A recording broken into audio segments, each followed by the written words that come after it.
আছেন সবাই? ভালো আছেন? আপনারা অধীর আগ্রহে ছিলেন শাপলাকলিতে ভোট দেওয়ার জন্য। আমরা হতভাগা যে আমরা আপনাদের হাতে শাপলাকলি এই খুলনায় তুলে দিতে পারি নাই। তবে ইনশাল্লাহ লোকাল গভর্নমেন্টে আসবে। আপনার যে অধীর আগ্রহে বসেছিলেন শাপলাকলিতে ভোট দেওয়ার জন্য, ভবিষ্যতে খুলনায় প্রত্যেকটি জায়গায় আমরা প্রার্থী দেওয়ার চেষ্টা করব ইনশাআল্লাহ। প্রিয় খুলনাবাসী, বিসমিল্লাহির রহমানির রহিম, ইয়াকা না'বুদু ওয়া ইয়াকা নাস্তাঈন। এখানে উপস্থিত আছেন 11 দলীয় জোটের নেতৃবৃন্দ, উপস্থিত হবেন বিএনপির নেতৃবৃন্দ।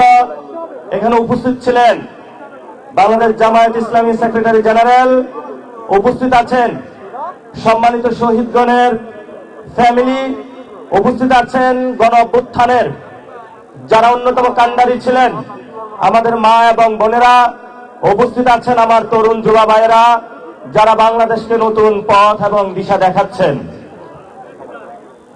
প্রিয় সাংবাদিক ভাইয়েরা এবং খুলনাবাসী, আমাকে সবাই উপদেশ দিয়েছে নতুন করে, তুমি ডিস্ট্রাকটিভ বক্তব্য দিবা না, কনস্ট্রাকটিভ বক্তব্য দিবা। আমি বললাম এটা আবার কি, স্পেসিফিক আকারে আজকে কিছু কথা বলবো।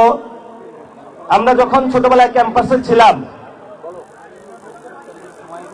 এই আপনাদের খুলনাতে একটি বিদ্যুৎ কেন্দ্র স্থাপন করা হয়েছিল, রামপাল বিদ্যুৎ কেন্দ্র। যেই বিদ্যুৎ কেন্দ্রের কারণে খুলনার প্রাণ বৈচিত্র্য থেকে শুরু করে সবকিছু নষ্ট হচ্ছে।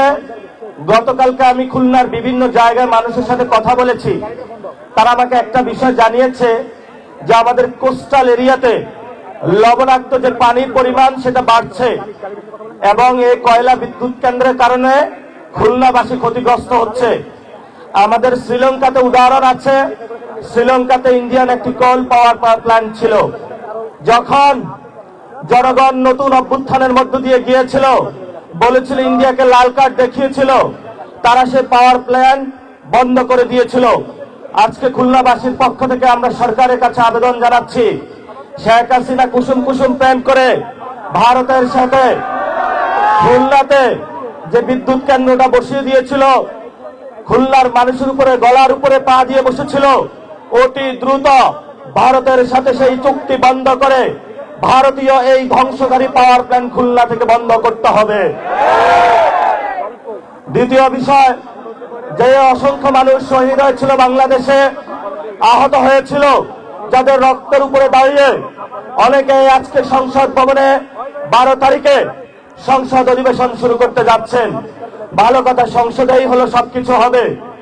তবে এই সংসদ নির্বাচনে রিফর্ম অ্যাসেম্বলি নামে বা সংস্কার সভা নামে একটি সংসদ অধিবেশন হওয়ার কথা ছিল, কিন্তু আমরা দেখেছিলাম আমাদের যিনি বাংলাদেশের প্ল্যান দেখানোর চেষ্টা করেছিলেন জনাব তারেক রহমান বলেছিলেন আপনারা সবাই গণভোটে হ্যাঁ দিবেন। আমরা এখন দেখতে পাচ্ছি সেটা ওনার মুখের কথা ছিল, অন্তরের কথা ছিল না। এই জন্য আমরা সরকারকে এখনো বলবো, সময় আছে, দ্রুত গতিতে সংস্কার সভা বাস্তবায়নের উদ্যোগ নিন, না হলে 12 তারিখে আমরা সংসদ ভবনের সামনে যাব। সংসদ ভবনের সামনে গিয়ে বলবো, শুধু সংসদের ভিতরে বসে গুন্ডা মাস্তান চাঁদাবাজি দুর্নীতিবাজদের নিয়ে সংসদ অধিবেশন করলে চলবে না। এই গুন্ডা মাস্তান সংসদে যারা বসেছে তাদেরকে কিভাবে ঠিক করতে হয়, অ্যাকাউন্টেবিলিটি নিয়ে আসতে হয়, সেই সংস্কার সভার বাস্তবায়নের কাজ শুরু করতে হবে। সেই দিন যদি আমাদেরকে পুলিশ দিয়ে নিবৃত্ত করার চেষ্টা চালানো হয়, আমরা আপনাদেরকে বলে দিতে চাই, কান খুলে শুনে রাখুন, আমরা এই সংস্কারের জন্য রাজপথে নেমেছিলাম। আমাদেরকে একজনকে মেরেছিল, 40 জন সামনে গিয়েছিল, 40 জনকে মেরেছিল, 400 জন সামনে গিয়েছিল। আমরা সেই দিন ভয় পাই নাই। তাকে ভয় দেখান, মামলা হামলা করে ভয় দেখান। সেই সময় আমি যখন ক্যাম্পাসে ছিলাম, ন্যাশনালিস্ট ফোর্সের কাউকে দেখি নাই। রাজু ভাস্কর্যে একাই সীমান্ত হত্যার বিরুদ্ধে 54 দিন বসেছিলাম। তারেক রহমান, আপনিও সেই অবস্থান আপনি দেখেছিলেন। আপনি সেই সময় দেখেছিলেন ভারতের বিরুদ্ধে কারা দাঁড়াচ্ছে। আপনারা যখন বিদেশে ছিলেন, জেলের মধ্যে ছিলেন, আমরা ক্যাম্পাস আন্দোলন করেছিলাম, আপনাদের পক্ষে দাঁড়িয়েছিলাম, আপনারা তখন মজলুম ছিলেন। কিন্তু এখন যদি জালেম হিসেবে আবির্ভূত হন, আমরা কোন জালেমকে ছাড় দেওয়ার পক্ষপাতী নই। এখানে বাংলাদেশে অনেক জায়গায় অনেকে সমঝোতার নামে ইনিয়ে বিনিয়ে চাঁদাবাজকে স্বীকৃতি দেওয়ার চেষ্টা চালাচ্ছে। খুলনাতেও শুনেছি হোটেলগুলোতে চাঁদাবাজি হচ্ছে, বাস স্টেশনে চাঁদাবাজি হচ্ছে, বিভিন্ন জায়গায় চাঁদাবাজি হচ্ছে। ভদ্রতার মুখোশ পরে অনেক কেন্দ্রীয় নেতা খুলনাতে চাঁদাবাজি করছেন। আমরা তাদেরকে নামও জানি, চিনি। আমরা আপনাদেরকে হুঁশিয়ার করে বলে দিতে চাই, লাস্ট টাইমে ভদ্র সাজবেন না। যে আকাম কুকাম করেছেন সেটা হলো বন্ধ করতে হবে। এবং আমরা স্পষ্ট বলেছি, আমরা কারো বিরোধী নই। আমি সেই দিন গণ অভ্যুত্থানের পরে সরকার কিভাবে গঠন হবে, আমি তার কাছে সেই রেফাত ভাইয়ের নাম প্রস্তাব করেছিলাম, চিফ জাস্টিসের।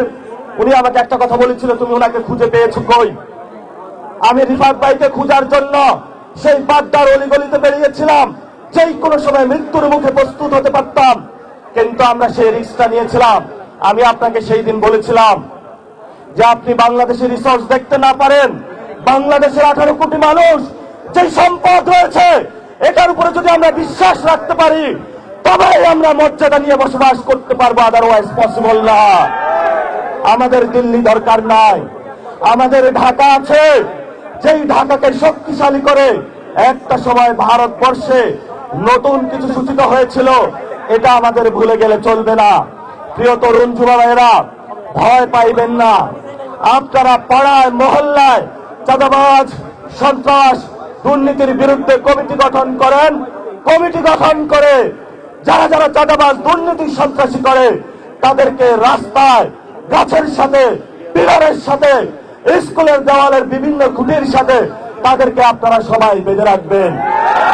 প্রশাসন যদি এসে বলবেন তোমরা গ্রেপ্তার করতে পারো না, আমরা তাকে গ্রেপ্তার করেছি, তারপরে তাদেরকে প্রশাসনের হাতে তুলে দিবেন। আমরা আপনাদেরকে শেষ কথা যেটা বলে দিতে চাই, আমরা বাংলাদেশে চাঁদাবাজি, দুর্নীতি, সন্ত্রাসী মেনে নিব না, মেনে নিব না।